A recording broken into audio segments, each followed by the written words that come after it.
G'day everyone! Today I'll be walking you through an aerator replacement on this Deko Basin Mixer. Let's get started. First, you want to place a towel over the basin just so we don't drop the aerator down the drain. Now, removing the aerator is super simple. Just unscrew it like so.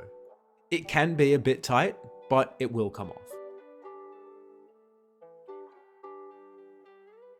Then the aerator will just come straight out of its housing. Now here is your sifter and flow controller. You want to make sure that there's no dirt or debris stuck in the aerator, as that will build pressure in the cartridge. And to clean it, just rinse it this way up. Now with screw threads up on the housing, just drop the aerator back into place. Then screw it back on like normal.